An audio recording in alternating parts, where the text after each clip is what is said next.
What's up, guys? Your friend Dark Fox 3.0 is back with a brand new fanfic you won't want to miss.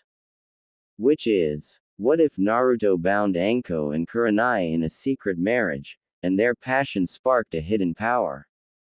Part 2. And if you enjoy this fanfic, then please press the like button and subscribe to my channel for more fanfic like this. And now let's start. Ever since Naruto changed, his training was upped. He didn't mind, in fact he was happy. His progress was what most considered genius. Naruto, however, wouldn't take that kind of credit. He gave credit to his sensei and his longtime companion. They never questioned Naruto on his change after that.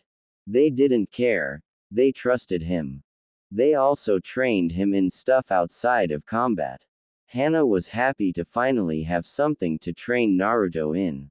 His newly heightened senses, it was perfect for her. There were basic manners and politics taught by Kurenai. To his misery, there was human anatomy by Anko and basic sealing. Yugao taught Naruto about a lot of the village's laws. Ever since he learned genjutsu, his pranks have increased. Naruto's relationship with his sensei has also been amazing. They kept it mostly a secret from the general populace to avoid the hate. Kiba kept silent so many wouldn't know that he was dating Hana. They would keep each other company in public, though he kept his henge on. He also kept his blindfold on to help him with his sensing. He had improved greatly without a proper teacher. The Hokage was aware of his new changes and abilities. At first he nearly had a heart attack, much to the fox's delight. Naruto made him promise to keep it a secret until he was ready to reveal it. However, neither the Hokage nor his senseis knew of the fear collecting. They also didn't that he was receiving extra training from the fox. They were some of the few people he didn't want fear from. When he wasn't with the mistresses, or ice queens, as the male populace named them, he kept busy. He often trained with Team 9. Ten and Lee were very fond of Naruto. The Hyuga was another story. Neji seemed to think Naruto was a weakling. He tried to challenge Naruto to a fight, often insulting him. Naruto would just ignore him and act as if the Hyuga was beneath him. He often thanked his sensei for teaching him to control his. Even when he slept, he was busy. He would often spend this time with Kyuubi. The fox had taught Naruto a lot of genjutsu, even taught him a bit of kenjutsu. When he awoke, he instantly started training in everything. I love clones. The fox taught Naruto more about his new bloodline. The more fear he gathered, the more powerful both would become. His illusions would become stronger and more realistic to the victim, and he would also become stronger and faster. If he looked someone in the eyes, he could find their worst fears. However, he could only use fox genjutsu with Kyuubi's chakra. When he gathered enough, he could use his skill without limit. When he wasn't training himself, he trained the Konohamaru Corps. He hadn't taught them any jutsu.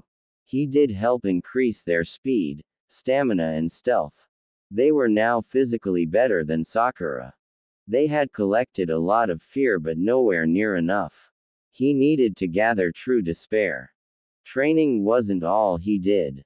When with his heims, he would relax, often giving them massages or taking them on dates. There was, however, a major downer in his happiness. Naruto Baka, screamed Sakura, pay attention. His team, and he used that title loosely. They were no team of his. If any, his would be Team 9 minus Neji. Naruto had to deal with his team's insults and constant ridicule. His sensei would ignore it and him. He has also neglected to teach Naruto anything, often favoring the Uchiha. Sakura just sat on the sidelines doing nothing but praising Sasuke and ridiculing Naruto.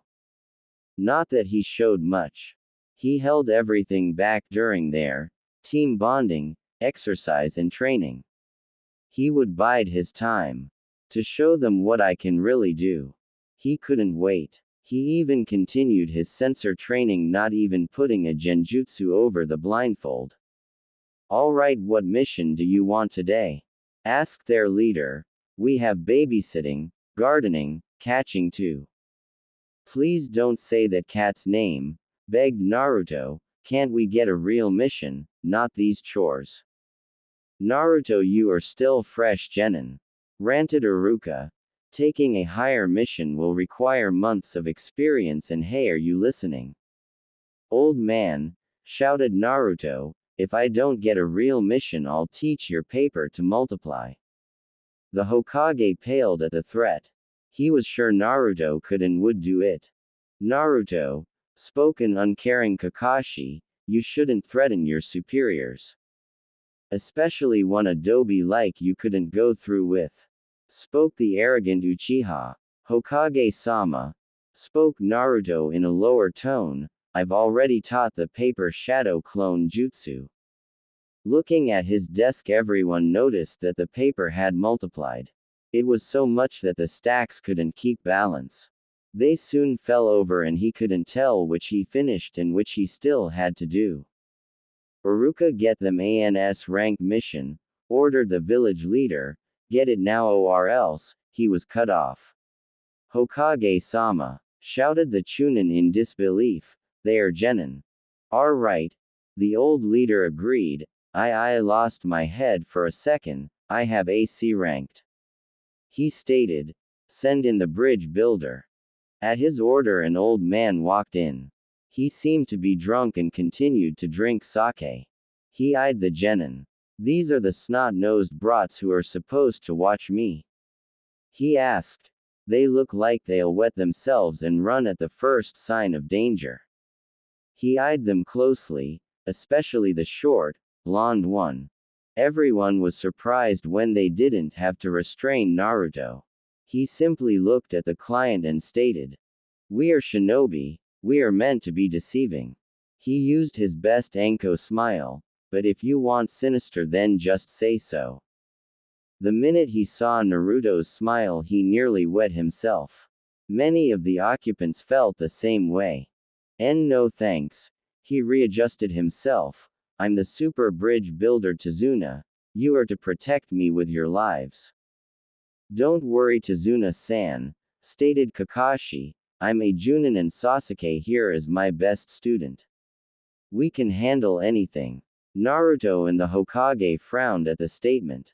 It was the sign of a teacher playing favorites. I'll have to have a talk with Kakashi. Alright, Team 7 inches called the Hokage. You leave for your mission in an hour, so go prepare. They left. Wait, Naruto. He called. The papers are still multiplying. It was too late. Naruto was already gone. Iruka, help. The aged leader begged. Iruka looked as the number papers grew and grew by the second. It was truly maddening. He didn't want a part in it. I wonder how Anko is doing. With that thought he decided to go for a walk, a long walk. It had only taken Naruto 10 minutes to prepare for his mission. He had already prepared a scroll of all he needed. An hour later they were in front of the gate. Well, it looks like the Dobi forgot to pack, chided Sasuke. Baka, now we have to wait for you to go pack, added the Uchiha's pet. Actually I have everything sealed away, stated Naruto, showing the scroll, keeps me from carrying a bulky bag everywhere. He pointed to their bags. They couldn't think of a comeback for his statement. Naruto, that's a bit advanced for a genin, stated Kakashi. Where did you? Who are you? Asked Naruto. What do you mean? Asked Kakashi. You're on time, spoke Sakura in disbelief. Just head out. He ordered on time once and they think I'm a stranger. The trip was mostly uneventful. The only thing interesting was that Naruto was silent. Hey Baka, why are you so quiet? Asked Sakura. If you're thinking then don't, you'll only hurt yourself. He was about to respond when he saw a puddle. Kurenai-chan would be so insulted if she saw that. He stated. What are you talking about, Baka? Saw what? Asked Sakura louder than needed, and who is Kurenai? Everyone just ignored her. As they passed the puddle, two mist shinobi jumped out. The duo made their way toward Kakashi, surrounding him with their shuriken chain claw gauntlet. With a mighty pull they severed the Junin to pieces. Sakura saw this and started screaming. One down, spoke the first. More to go, finished the second. They ran for Tazuna, but Naruto jumped in way to protect the client. The closest struck with his claws into Naruto. With a mighty tug he disemboweled the blonde. The lifeless body collapsed as his innards fell to the ground. They made their way toward Tazuna, only to be close-lined by Kakashi. The Demon Brothers, two Chunin-ranked mist ninja, with great speed he restrained both of them out and tied them up. Sensei, cried Sakura, you're alive. She looked toward the body, only to see logs. You used replacement.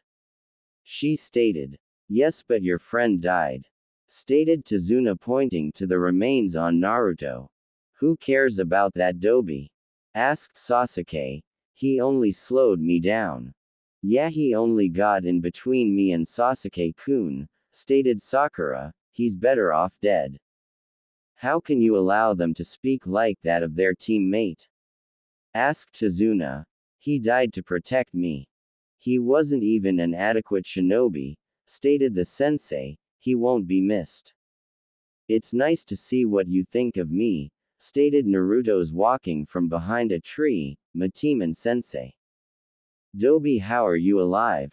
Howled Sasuke. We saw you get gutted. Naruto said nothing. He just glared at them as walked toward his team. Good thing he had control, or he might have sent them into a nightmare. Naruto, Baka, you answer Sasuke-kun now, ordered Sakura. Or else what, Haruno? He asked with such venom. You aren't even a threat to an academy student. This caught everyone, minus Tazuna, by surprise. Naruto never bad-mouthed Sakura, even as he started acting strange. In a moment of rage, Sakura charged Naruto with a raised fist. Naruto, seeing her attack, simply back-slapped her. The blow caught her across the face and knocked her a few feet across the ground. She sat on the ground in disbelief. She stared up at Naruto, and even though she couldn't see his eyes, she could feel them. Enough is enough, Sakura. He stated. I won't allow you to continue using me as a punching bag. The others were in disbelief as well. Naruto had struck Sakura. Naruto, that was uncalled for, stated Kakashi. Apologize now or I will have your license revoked. If you do, then you will have Haruno punished, stated Naruto. She attacked me on a mission, not including all of the other times she's struck me. He drew a kunai. In fact, I could execute her right here and now without any repercussion. Why you wouldn't do that to me, would you, Naruto-kun? She asked. That seemed to only make him angrier. Wait, I'll go on a date with. She offered. He didn't even seem to think it over. Sensei, make him stop. She begged, running behind their teacher, crying like a child. That is enough, Naruto, stated Kakashi. Stand down or I will have your license revoked for abandoning the client. This was met with a chuckle from Naruto. I never abandoned the client, he stated. Tazuna, come on out. At his call, another Tazuna appeared from behind one of the trees. It seemed the bridge builder was ready to make a run for it. You sure everything is safe? He asked, gaining a nod from Naruto. Good, glad that. I could have your license revoked for abandoning the client and your students, stated Naruto, backing Kakashi into a corner. How are there two of the client, Dobi? Asked the Uchiha as the Tazuna closest began to fade away. I placed a genjutsu on the area and hide the real Tazuna, he stated. I needed to know who they were after. Kid had me terrified the whole time, he stated. I'm not going to kill you Haruno, so stop crying, he ordered. I need you alive so I can continue the mission. Actually Naruto, started Kakashi, hoping to get some revenge. Since these ninja are after Tazuna as you revealed, we will have to cancel it, it's too dangerous. Nice work Baka, shouted Haruno after regaining herself. Now Sasuke-kun won't have a perfect record. No mission means I don't need you Haruno, that sent her back to begging and crying. Please, begged the bridge builder, Wave needs your help and, he went on trying to guilt-trip the team. Don't worry Tazuna-san, stated Naruto, we're going to complete the mission. That is my decision Naruto, stated Kakashi, not yours, this is a C rank turned A rank. If you don't want people to know your actions we will complete the mission. Stated Naruto. Are you threatening me Genin? He asked, his rage at the boiling point. That is a grave offense. No, I'm blackmailing you like a shinobi, he stated. What was your motto again? We will continue the mission, Kakashi strained out. Dobi, where did you learn those illusions? Asked the Uchiha. Naruto made no attempt to answer. I demand you tell me. Naruto just continued walking. Sasuke, enraged at being ignored by the Dobi, drew a kunai and tried to attack him. The key word is tried. Somehow he was on the ground with the kunai gone. It was in Naruto's hand, which he had pointed at Sasuke's eye. Are you attacking me as well Uchiha? Naruto asked, knowing the question. Maybe instead of killing you I'll just pluck an eye out. Collecting fear is becoming addicting, he thought. Enough Naruto, shouted Kakashi, let's just continue the mission. One sec, the blonde, I need to collect my trophies. Well, tell you nothing, one brother stated. I don't need either of you, Naruto stated. Raising his blindfold he stared the brothers in the eye. They looked back. A second later they were asleep. Pulling out a scroll he sealed the mist nin claws inside. Kid, what did you just do? Asked a Tazuna. I knocked them out, stated Naruto holding the scroll. My girlfriend will love these weapons. Like a baka like, she never finished. I will end you, he simply stated, cutting her off, and she believed him. The rest of the trip went without incident but was still agonizing. The Uchiha would demand his techniques while Haruno would cheer him on. I sense a present, thought Naruto there. Drawing a kunai he threw it toward where he felt the signal. This put everyone on guard. He relished in their fear. When he went to investigate he saw a white rabbit. This caused Sakura to start yelling again that color is out of season. Though Kakashi, what are you doing? Asked Tazuna. Are you trying to give me a heart attack? I'm going to cook this rabbit up, Naruto stated. Rabbit stew is amazing, oh, and you all might want to dodge. At his words a large cleaver-like sword came hurtling through the forest. The genin ducked to the ground while Kakashi brought Tazuna down. The cleaver impaled itself into a tree. On top of the handle was the enemy. It was another Kiri shinobi. This guy is giving off some powerful chakra, better drop my weights. Zabuza Momochi, stated Kakashi, demon of the hidden mist. Kakashi Hatake, the man who copied 1,000 jutsus. No wonder the demon brothers lost. Zabuza returned, hand over the bridge builder, the nin ordered, then added, and the rabbit. This rabbit is going into my stew, stated Naruto, get your own. Taking a minute to think, you can have the Haruno, he said, it's a fair trade, a harmless creature for a useless creature. I think I'll stick with the rabbit. Enough, stated Kakashi, we won't be handing over the bridge builder. I see, he laughed, well let's begin. Jumping away he landed in front of a lake. Hidden mist jutsu. As its name said, mist began to fill the area. Everyone, behind me, ordered Kakashi. Zabuza is a member of the Seven Swordsmen, and a master of the silent killing technique. He raised his headband and uncovered his eye. I'll need this. A Sharingan, how does Sensei have that? Asked Sasuke. Well, at least he can't copy my genjutsu, thought Naruto. 8 point. Came said master voice, larynx, spine, lungs, liver, jugular, subclavian artery, kidney, heart. He named, which will I go for? As the mist became thicker, the fear began to set in. It was getting to all the genin minus Naruto. One of his teachers, Anko, thought he should be ready for the killer intent of battle. That's it, Zabuza, make them nice and afraid. The Uchiha is about to slice himself. Naruto then felt a chakra signature appear behind him. Using the speed from all of his training, he turned toward the signatures.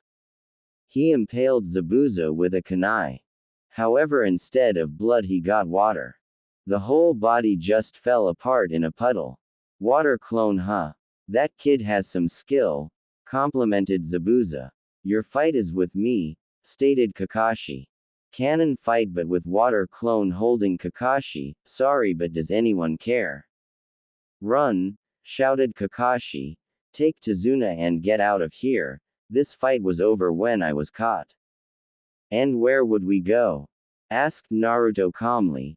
This guy would just find us and cut us down. As he spoke, the area started filling with water clones. You should just leave the bridge builder, stated Zabuza. I have no time for kids playing ninja. This coming from a man pretending to be a demon. Taunted Naruto, enraging Zabuza. Let me give you a taste of your own medicine. Handing the rabbit to Tazuna, he stepped forward onto the water. My own medicine? Zabuza asked before laughing. What can a kid like you do? You've probably never even spilled blood. Do you think you're the only one who messes with the enemy senses? He asked. The only one who induces fear. He allowed his weights to drop so he could adjust. Reaching into his pocket, he pulled out a scroll and unsealed a sword. The handle was average, but the rest was anything but. The blade was crimson red. The guard was actually a fox head holding the blade between its teeth. Well, that's an impressive sword, Zabuza complimented, but nothing out of the ordinary. Really? Asked Naruto. Something sure smells good. Realization hit everyone. The area was lightly filled with a sweet aroma. Zabuza tried to cover his bandaged nose, but the smell got through. No use, Zabuza, stated Naruto to an upside-down Zabuza. Welcome to the inverted world. How is this kid upside down? He looked around before realizing he was the one upside down. How did I get upside down? This is the power of my invert, he stated. I reverse one's sense of direction. He looked and saw his everyone else was affected before charging. I don't own bleach. That is interesting, Zabuza stated, but not original. Zabuza turned around, to face Naruto. He swung the blade toward the blonde only for Naruto to disappear. A gash appeared on his arm a second later. Naruto appeared upside down to his left where he swung. Naruto again vanished and a scar appeared on Zabuza's back. This continued for a few moments as his team watched in disbelief. How is that Dobi doing something I can't do? Asked the so-called Avenger. I deserve that power, not him. As Naruto continued to dance around Zabuza, he felt something off. There was no fear coming from Zabuza. He needed to end the fight. Tightening his grip, he charged forward and struck at Zabuza. He brought his blade into range. He struck. He missed. Zabuza had backstepped. The rogue swordsman then swung his sword at Naruto. As the sword came in contact with Naruto, the blonde scattered in an explosion of black rose petals. They reformed into Naruto a large distance away. As the blonde stood there, he covered his chest. He had been able to avoid a fatal blow, but not without some damage. "You're good, kid, but as I said, unoriginal," complimented Zabuza. "You only distort the sense of sight, it's been done." He stated, "I, however, am a master of the silent killing technique. I can take you out with sound alone and you couldn't hide your footsteps." Realization hit. He needed a new plan. He dropped the invert technique and began to think. "Time to put my kenjutsu to the test," he thought. "Let's go, Zabuza." Taking the stance Yugao had him train in, he prepared.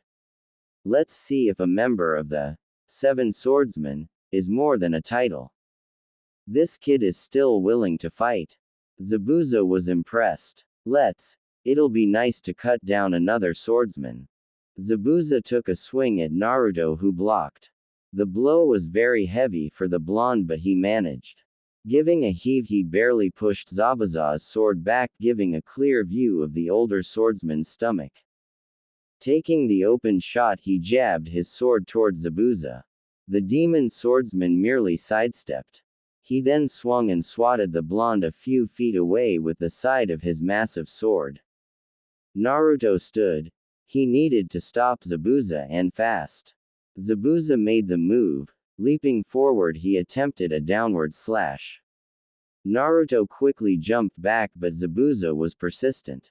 He tried to defend, but the blows were too heavy and getting heavier. Zabuza delivered a kick that sent the blonde tumbling back. While Naruto was off balance, he went in for the kills. He cleaved Naruto in half. Naruto dispersed into black rose petals and let them scatter far and wide. While they held a distraction, he reformed overhead. Coming down, he intended to impale Zabuza through the head. The demon of the mist turned and with a massive swing cleaved through Naruto, only to go up in smoke. Crushing snake constriction, Naruto activated. "Thank you, Anko." Zabuza couldn't move. He was being held by a snake. It began to squeeze him. More genjutsu pulsing his chakra, it dispelled. Naruto had already reached him. Dance of the Crescent Moon. Using his clones, he split into 3 different Narutos. The first 2 charged from either side while the third disappeared. As the first 2 came in range, they each struck. Zabuza back-paced and gutted the first, which had tried to attack head-on. Only for him to go up in smoke, 1 down. Raising his sword, he blocked the second strike. With another mighty swing, he decapitated him. Only for them to go up in smoke as well, whereas he. On cue, the final Naruto came from above. He delivered a powerful cut toward Zabuza's torso. Before he could strike again, he too was cut down. As he looked around, he saw no trace of Naruto. He looked toward the kid's team and smirked. "It seems he ditched you," mocked Zabuza, holding his wound. "Too bad. Well, who's next?" The other 2 grew terrified. Before he could move toward them, he was stopped. Looking toward his feet, he saw vines holding him. String bean binding illusion. The vine continued to grow. They wrapped around Zabuza, raising him into the air. They tightened themselves to restrict the victim's movement. "Actually, I was just setting this up," stated Naruto, appearing from inside a giant bean pod. "What are you afraid of?" he asked as he began removing his blindfold. Before he could do so completely, Zabuza started dissolving into water. A water clone. When did he? "You were good," he spoke behind Naruto, "but not good enough." Raising his sword, he slashed at Naruto. The wound was a large gash across the blonde's chest. Thanks to his high pain tolerance, he could barely stand it. Okay. New plan. Standing to full height, he summoned a clone. With an unspoken order, the clone transformed into a windmill shuriken. "A shuriken," he said. "Impressive henge, but I'm tired of genjutsu." He then took a ready stance. "Besides, you'll never touch me with it." Naruto did his best to hide his smirk. "The same mistake my Heims made." Taking aim, he threw the shuriken toward Zabuza. As it grew closer, he casually leaned to the side. As the shuriken passed him, it slightly cut his cheek. That cut was enough. That shuriken is real, he thought, looking toward the direction it was heading. He wasn't aiming for me. He was aiming for the water clone. The real target was hit.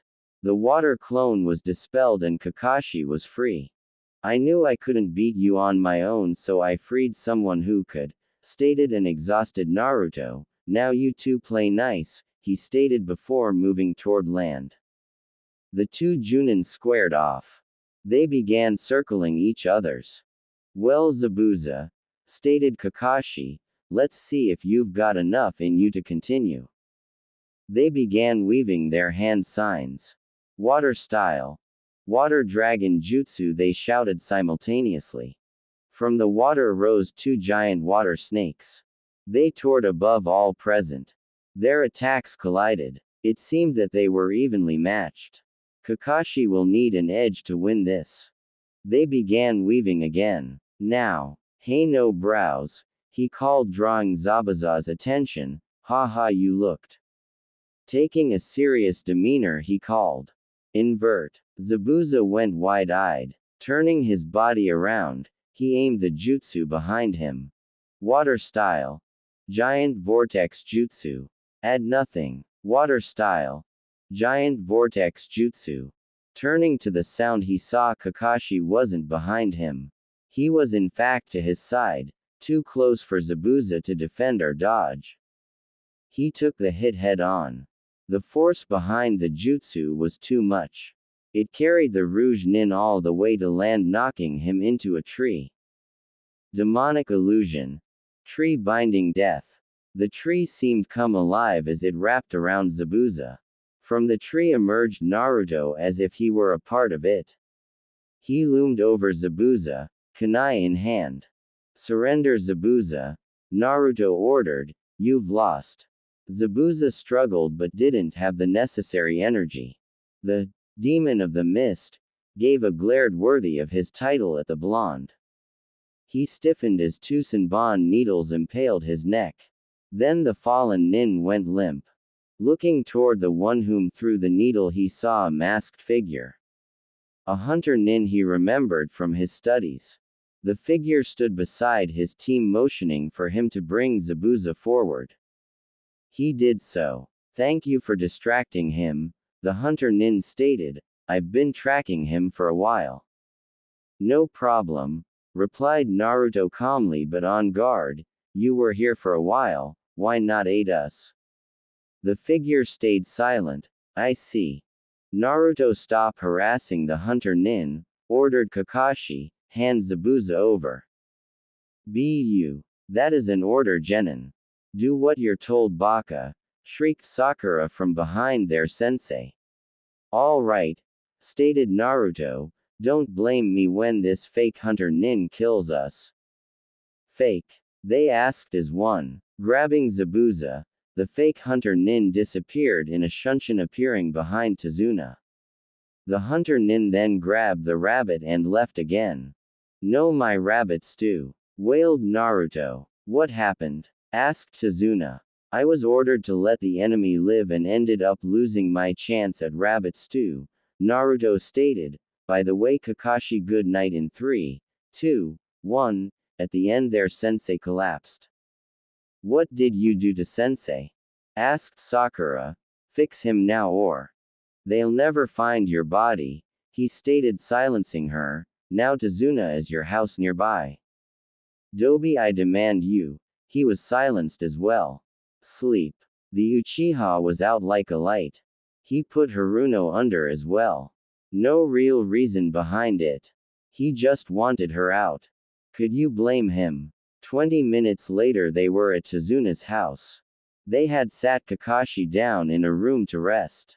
It turned out he just had a mild case of chakra exhaustion. The next morning Naruto sensed a familiar chakra signature.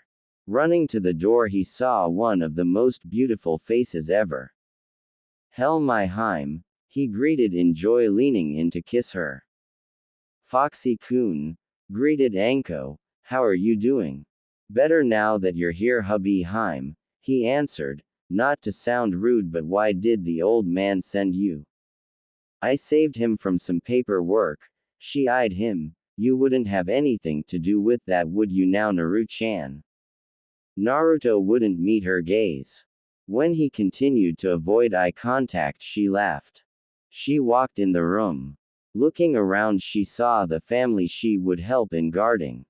Naruto-san, asked Tsunami, Tazuna's daughter. Who is this? This is Anko-chan, he introduced. Anko, this is Tsunami, Tazuna, the bridge builder's daughter. Nice to meet you, Tsunami, Anko greeted. Where is the Cyclops, the emo, and the pink howler monkey? Upstairs, she answered, giggling. When she entered the room, she saw Kakashi was asleep.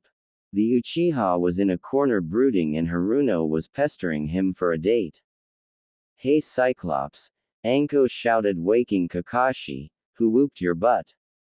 What are you doing here, Anko? Asked Kakashi. I haven't sent for any backup. I did, stated Naruto, right after we were attacked by the demon brothers. We don't need help, Dobi, stated Sasuke. I could have handled this mission with it. We ran into a rogue ninja called Zabuza, Sakura answered. Sensei got caught and Sasuke-kun was going to save me, but the baka got in the way and tried to show Sasuke-kun up, and she turned a glare to Naruto, then did something to him and Kakashi-sensei and me. So basically he saved you, and now you're whining because it wasn't the Uchiha. Anko stated. She turned to Naruto. Tell me what really happened. Naruto lowered the blindfold to reveal one of his eyes. On contact, he activated a jutsu meant for briefing. Flashback jutsu, that's right, I went there. As the scenes replayed inside Anko's mind, she felt pride. Naruto had used the very skills that she and her friends taught him with great skill. He then admitted that he needed help and freed Kakashi. Nothing is wrong with your sensei, stated Anko. He just has chakra exhaustion from overusing that eye of his. What did you do to me, Dobi? The Sasuke asked. I put you under a simple genjutsu to knock you out, the blonde answered. It was actually pretty easy. The answer enraged the Uchiha. How could the Dobi put me in a genjutsu? I'm an Uchiha, the elite. It must be that sword, it has to be. No way that the Dobi is that strong on his own. Naruto, you have been acting brash this whole mission, stated Kakashi. Learn to respect your team or I'll have you punished. Yeah, baka, shouted Sakura. You won't be as good as Sasuke-kun is. I don't know why I'm surprised, it's not like I just saved their lives. Naruto turned to the door to leave. Where are you going, Dobi? Naruto continued. I asked you a question, Dobi. Don't ignore your betters. Kakashi, shouted Anko. What do you think you're doing? She gave a glare that froze them. How can you have such a dysfunctional team? I tried to get them to work together, but some people, he glared at Naruto, don't understand the value of teamwork. That is a lie and a half. I've seen your form of teamwork. She stated. I've known about your negligence for a while now. She wasn't finished. Because of that, you have a group of unprepared genin on a dangerous mission. Anko, I believe I can effectively train my genin, stated Kakashi into his book. They've done well so far. Only thanks to Naruto, the one you neglected. She retorted, if it weren't for him you'd all be dead. Why do you care so much about the baka? Sakura asked. It's like you're his girlfriend or something. I am, stated Anko. What? Shouted everyone in shock. You're dating Naruto. Naruto has a girlfriend. Come on, Naru-chan, called Anko. You can give me a full body massage. Wait, Dobi, Sasuke called. I demand you give me that sword and the claws from the demon brothers. He held his hand out. Someone like me could use them much better than you. Hell no, stated Naruto, rage building, this sword is mine and the claws are for my other girlfriend. Other girlfriend? They asked. You're nothing but a pervert. Screeched Sakura. That's probably my fault, admitted Anko, but it wasn't me alone. Women, I demand you take his weapons and give them to me, ordered Sasuke. I deserve them more than an abandoned nobody. Naruto has had enough. He was used to insults, but doing so to his family was his breaking point. He began reaching for his blindfold. Sasuke Uchiha, he growled, what you're afraid of? Naruto, shouted Anko, I think you should go for a walk. The blonde took a few deep breaths before calming. This is going to be a long mission. Okay team, time for some training, called Kakashi, you will be learning something special today. Woods. Sensei, you can't teach us in that condition, called Sakura, and why do we need to train? Zabuza is dead, right? Actually I can and no he's not. He replied, Hunter Nin are supposed to destroy the bodies on the spot. That can only mean he's an ally to Zabuza. I did say he was a fake. Stated Naruto. What will we be learning it? Asked Sasuke, hoping for a powerful jutsu. You will be learning to climb a tree without hands. How is that possible? Asked Sakura in amazement. Anko had a different feeling, annoyance at her comrade. You're just now teaching you're the team tree climbing? She asked. On an A-rank mission. She sighed.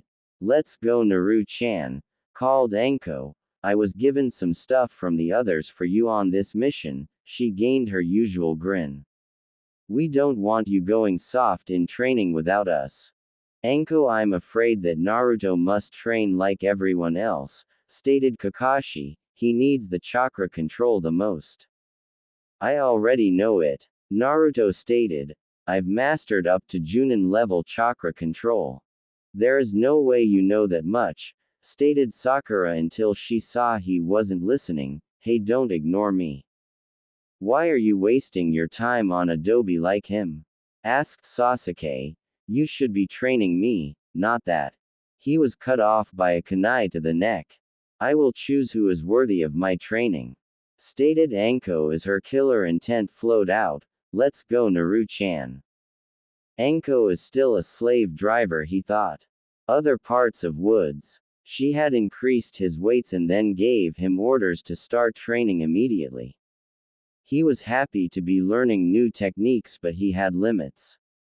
Running and dodging kunai while trying to learn new sword katas on top of water brings you to them fast. Why is the world spinning? Did I say you could take a break, Naru-chan? She said in a false sweet voice. Yes. He tried. Fine, let's break something. She grinned. I'm going for your legs. He was back to training. Anko looked at the exhausted Naruto and she was nothing but proud. He may not have mastered everything, but he was doing well. He's not even using his clones. He didn't want to be dependent on them. That is enough for now, Naruto, she called. No sooner had she said that he collapsed. Dinner should be ready. He seemed to find a bit of energy in her statement. When they arrived, they were greeted by the family. It seemed dinner was ready. Naruto hastily dug into his food. His peace didn't last. Dobi, called the Uchiha, what did she teach you? None of your business, Tem, Naruto stated. Naruto baka you answer Sasuke-kun, shouted Sakura. Naruto did, stated Anko, you just don't like the answer. Naruto, it would be helpful to know what learned, stated Kakashi looking from his book, we could use it to our advantage. You mean give it to Sasuke to copy, stated Naruto, I won't give him my hard-earned skills. Why do you all train so hard? Asked a new person. It was Inari, Tsunami's son. You're all just going to die. No one can beat Gato. You should all just go back to your comfy homes. Kid, you shouldn't speak on things you know nothing about, stated Anko as Naruto tensed. Some people don't have the luxuries you think they do. You all think you can just come here and be heroes. Heroes don't exist. Inari shouted. None of you know suffering, so go back to your peaceful homes. Suffering? Asked Naruto in an icy tone. You don't know suffering. You live here with a family that loves you. He raised his head, glared at Inari. You have a food in your stomach and a warm place to sleep. Naruto may. Anko couldn't finish. The killer intent coming off of him is maddening. Are you hated for something you couldn't control? Have you beaten so badly and so often that you don't notice most pain? Do you go home every day to absolutely nothing? He stood. Maybe I should show you some of my pain. He began to raise his blindfold, but a hand stopped him. Anko then hugged him from behind and whispered something in his ear. As she continued, he began to calm himself. He turned to everyone present and stated, I'm going to go blow off some steam. He then shunshined away. Anko turned to look at the crying Inari. The massive killer intent had been too much for him to handle. Stop whining. You deserved it, she said. Just because you have it bad doesn't mean you have it the worst. That baka probably made that all up, right, Sasuke-kun? Spoke Sakura. Was his response. You have no idea what Naruto has been through, hissed Anko, the trial he's endured just for living. She whispered, all for something he had no control over. Was it really that bad? Tsunami asked. No, Anko answered. What he said was the sugar-coated version. Woods. The next morning Naruto was lying in a field. He had done a lot of damage to the area. No tree was spared in his rage. Now he was enjoying some well-deserved rest. He then felt a chakra signature enter the field. It wasn't a member of Team 7, his Haim, Tazuna, or even one of his family members. It was, however, very familiar. The signature grew closer. Excuse me, the voice called, you'll catch a cold if you sleep out here. Don't worry, Naruto reassured, I have, inside, work on my immune system. He let out a quiet chuckle at his own joke. So what is a pretty lady like you doing out here all alone? You have a blindfold on, how do you know I'm alone? A thought then occurred. What makes you think I'm pretty? I know. When someone's around the same way I know you're pretty, Naruto answered vaguely. He then lowered his blindfold and looked Haku in the eye. I was right, pretty. Their eyes met. As they looked deeper, they saw each other's pain. Those eyes are just like mine. They thought as one. I'm Naruto, by the way, you are. Haku. I'm picking herbs for my sick friend, Haku answered. Should I be worried that I'm alone? No, he hastily answered. My senseis would kill me if they thought I thought something perverted. He saw her work. Do you want any help? Sure. Haku answered. Naruto sat down beside Haku and began picking herbs. Haku wondered how Naruto saw which to pick but didn't ask. Naruto-san, are you a ninja, right? Asked Haku, gaining a nod. Are you strong? Naruto had guard duty. He didn't mind, it was part of the mission after all. He was even able to collect a little fear from the nervous workers. He just wished they would stop quitting. Tazuna called a random worker. I just can't keep working on the bridge. He said, I'm sorry. Hey, Naruto called to the man, what do you think you're doing? I'm going home, he stated. So you're going to give up too? It wasn't a question. He turned to the remaining workers. Are you all just going to give up? A worker who was about to quit stepped forward. What choice do we have? He asked. Some of us have a family to provide for. We can't do that if we're dead. Naruto unfolded his blindfold. Kyuubi is going to hate me for this. He needed to help them. This bridge needed them. He looked into their minds for the cause of the fear. Builders of the bridge, I know what you all are afraid, he stated as he faded away. Gato appeared out from nowhere and stood with all of his arrogance. The builders were all afraid. If Gato was here, then that meant that he was going to stop them. They were going to die. What happened next shocked them all. Naruto reappeared behind Gato and sliced away at him. In one swing he removed the tyrant's head. As the body fell to the ground, it faded away. And I can help you rid yourselves of it, he stated, if you are still willing to work for the future of Wave. Naruto stood in silence. He waited for them to make their decision. Finally, one of the bridge builders stepped forward. We are done, he stated as they looked on in confusion. You are all willing to defy Gato, he elaborated. You are willing to continue for Wave. He shouted. You all have already casted out your fears. The builders looked toward one another. They were willing to defy Gato. For their family and for their future they were willing. They cheered as they returned to their jobs. There was a new vigor in each of their movements. That was a great motivator, kid, spoke Tazuna. I just hope it was enough.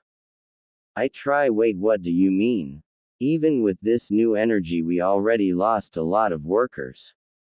I have that covered, Naruto stated, forming a cross with his hands. Shadow Clone Jutsu. Tazuna was speechless from what he saw. For every one worker he lost there were 3 Narutos. Maybe more. Just tell us what we need to do.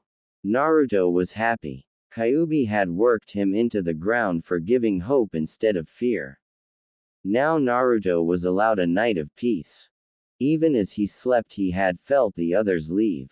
It was a lesson his Heims taught him. Always be prepared and on guard. That was how he knew of the 2 extra signatures that entered the house. Let go of my mom, cried Inari, and that was how he was aware they were enemies. He was already downstairs. He had concealed himself and observed.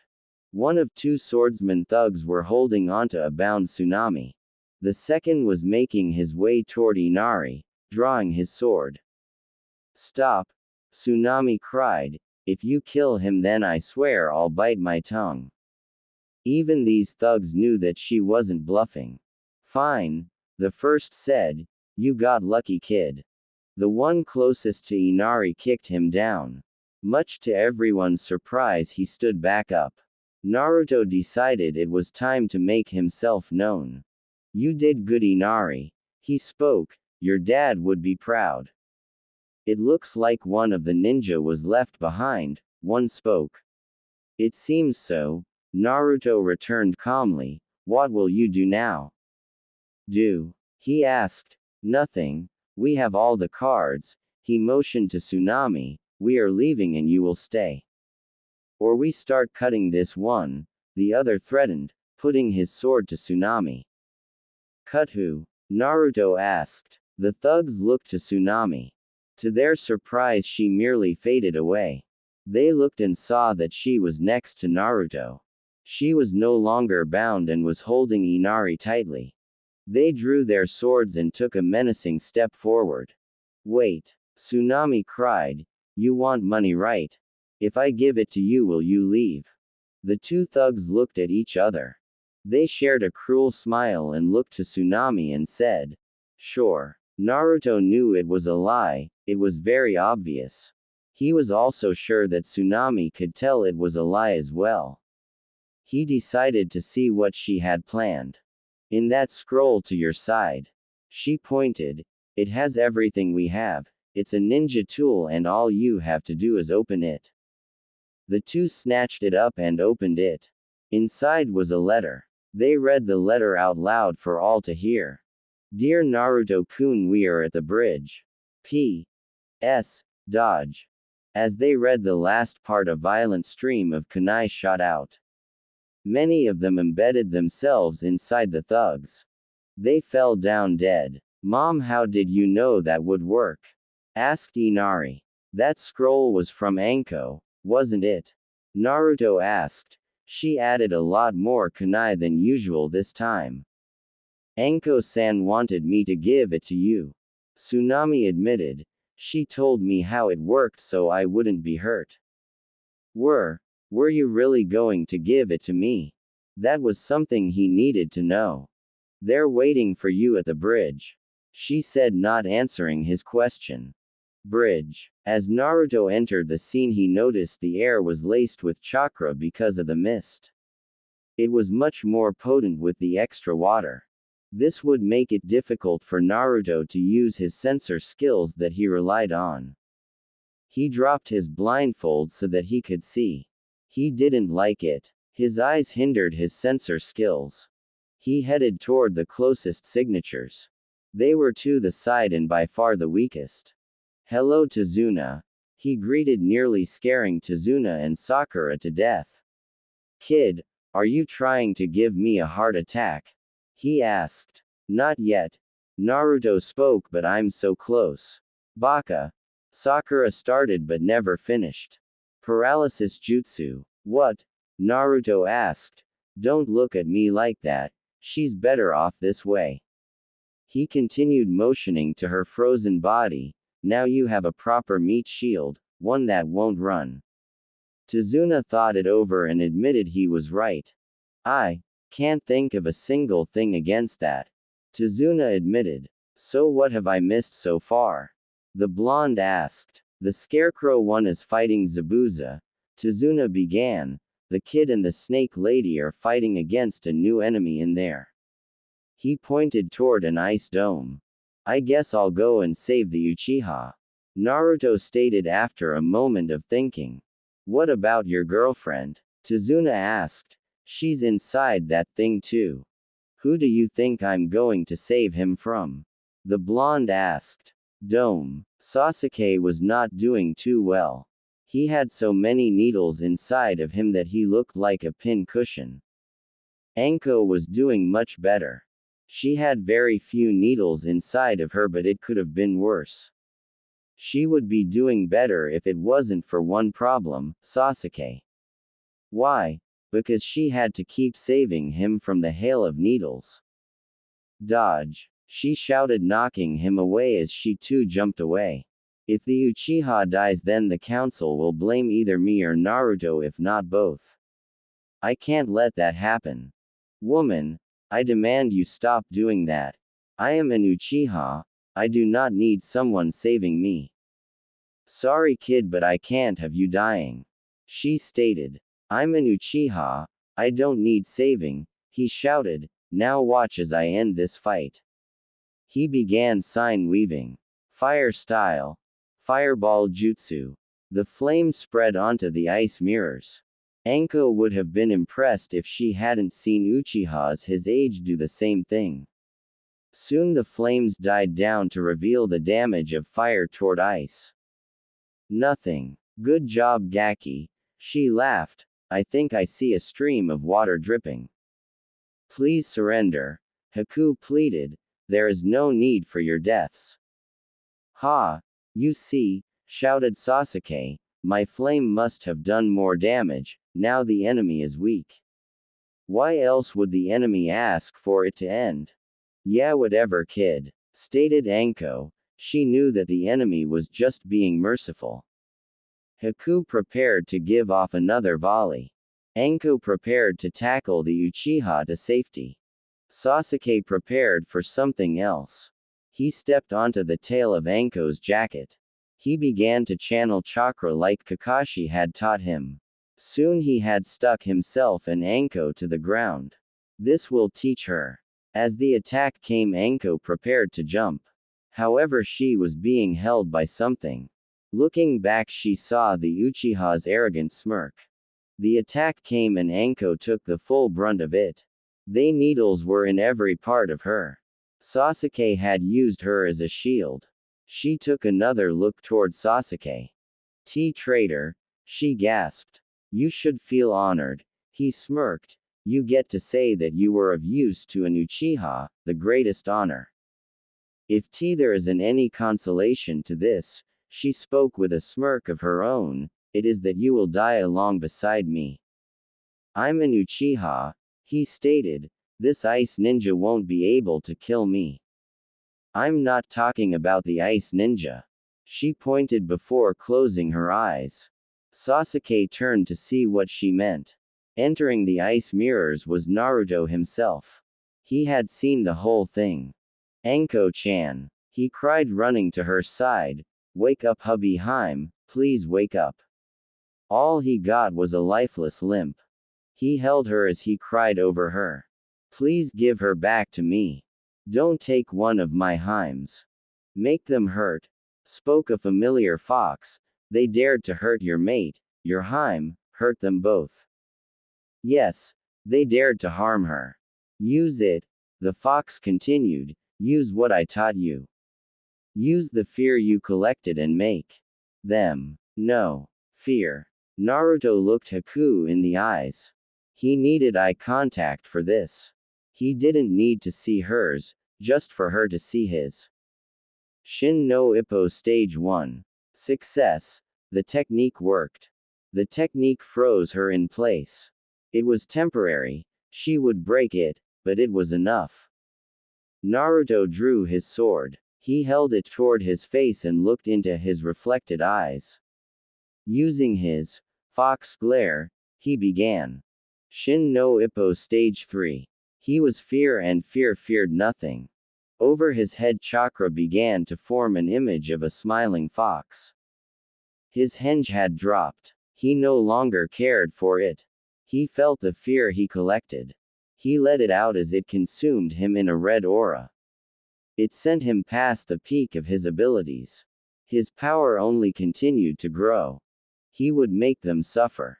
Standing to full height, he stared at the frozen faces before him. His blue eyes were now crimson red. He had a coat of red chakra that seemed to flow around him like a second skin. It was wild and uncontrolled. He looked and saw that they were afraid. It wasn't enough, he wanted them terrified. He wanted them in true despair. You dare touch my Haim, spoke Naruto as his rage and bloodlust grew. You dare hurt my Haim. Out of the way, Dobi, spoke Sasuke. This is my. Sasuke never finished.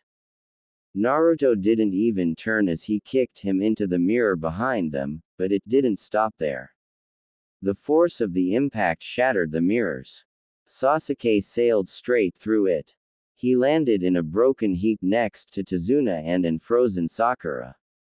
Haku was terrified. This wasn't the same boy she had met in the woods. It was as if he had taken in everything that scared her. Haku saw that he was ready to act. Using her mirrors, she summoned her reflections to appear in each one. As they each pulled their hand back to throw the needles, another hand stopped them, each of them. It was Naruto. He was inside the mirrors behind her, each of them. He easily held her hand as she struggled against him. He grabbed her by the throat with his free hand. She struggled as he forced her to look forward. She was looking at her reflections as they were being restrained as well. How did he get inside? He let go of her throat now that she was looking. He drew his sword and leveled it to her neck. In a flash he had slashed her throat. She felt the blade give her the fatal blow. She watched as her reflections bled out, waiting for the cut to end her. But it never came, and she opened her eyes. She could see him standing there in the middle of the dome as if he had never moved. That's right. It's only Genjutsu. He can't hurt me. She would stay in her mirrors. She was safe in there, right? It's only Genjutsu. Wrong. He spoke as if reading her thoughts. Just because you're covered in ice doesn't mean you can't be touched. He spread his jacket out and she could see the crimson interior. That wasn't what he wanted her to see. From several points in the jacket, hooked chains shot out. They flew straight into the mirror, digging into her flesh. She had never felt such pain as more continued to pierce into her. They pulled, forcing her out of the mirror. Each step more painful than the last. They stopped pulling as soon as she was in front of Naruto. She looked him in the eyes and saw something she wished she hadn't. This wasn't the same boy she had met in the woods a few days ago. This was someone who truly wanted to see her suffer. I'm going to tear your mind apart, he whispered. And he was going to make it happen. The chains released her as an invisible force pushed her back. She continued straight through the mirrors just as the Uchiha did. Haku, however, landed between the two battling Junin. The shock of what happened stopped them mid-battle. They looked toward the one who had caused the interruption. Zabuza couldn't believe it. Haku was down in a bloody heap. The shock was so great that he stopped giving chakra to the mist. This revealed Naruto. The reddish blonde was making his way toward Haku. Zabuza dashed toward Naruto. He wasn't going to let the kid kill Haku on his watch. Raising his massive sword, he brought it down with as much force as he could muster. As a Junin and master of his sword, that was a lot. Naruto simply raised his hand and caught the blade. He held it between his thumb and fingers. Everyone was in shock. Zabuza tried adding more pressure, but it was futile. Naruto held the blade in a simple but powerful grip. The blade didn't budge an inch. You're in my way, Naruto said. Move. Naruto raised his free, clawed hand. With careful aim he jabbed at Zabuza, impaling his hand into the older ninja. With strength only a ninja could muster, he raised Zabuza into the air. Without looking around he tossed the Junin to the side. He didn't need to look. Zabuza landed in a bush of spikes. Each spike impaling him, going straight through to the other side. Even though they stuck through, none of them were fatal. It's like the brat is keeping me alive for some reason. Naruto made his way toward Haku.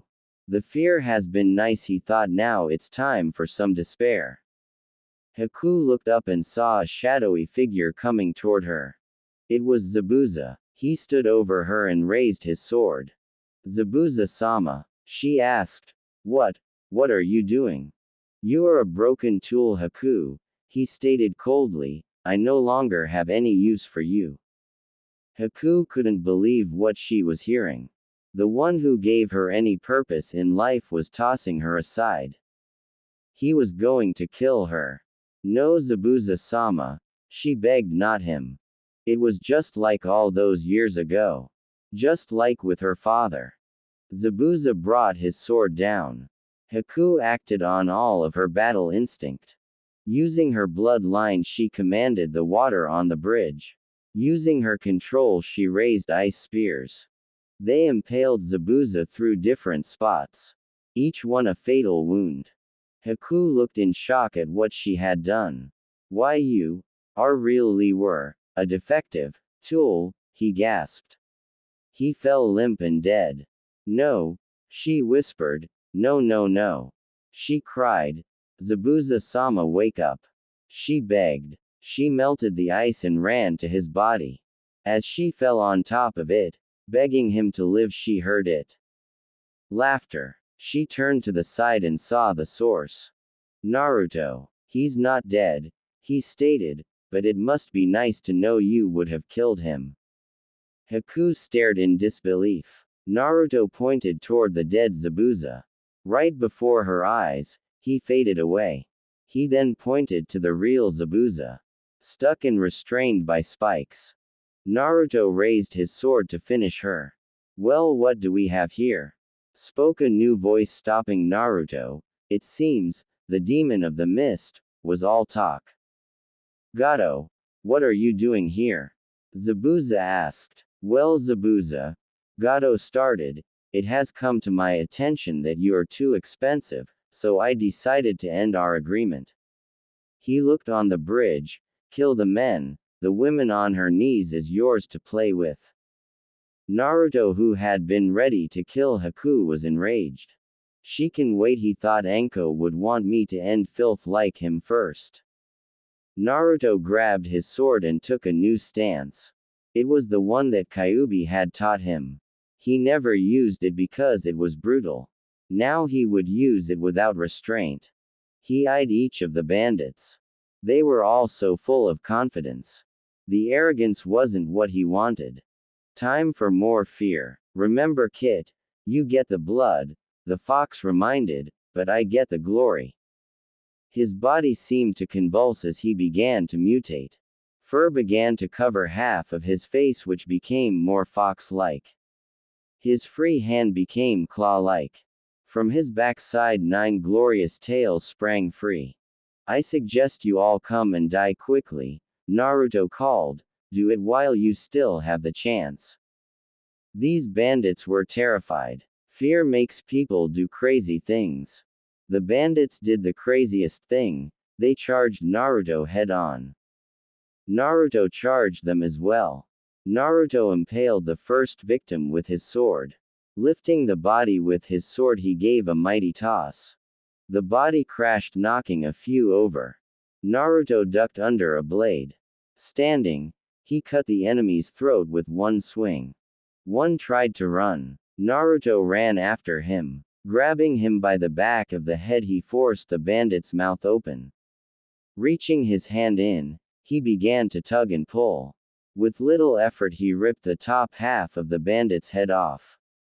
More tried to run. Naruto charged after them. With a powerful leap, he landed one of the bandit's shoulders. A second later, he jumped again. However, the bandit was missing his head. Man, I sure know how to get ahead in life, Naruto joked. 2 of the closest decided to attack from behind. Their blades made it through and pierced Naruto in the back. He ripped them out. Letting loose his tail, he impaled many that were foolish enough to be behind him. There were several on each one of his tails at a time. He held the bodies high for them to see. Many tried stabbing and beating him. He would either disappear like a mirage or dodge them.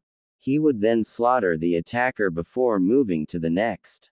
Why, you're a monster, one bandit shouted, a demon. Look at him, another cried, he's a tailed beast.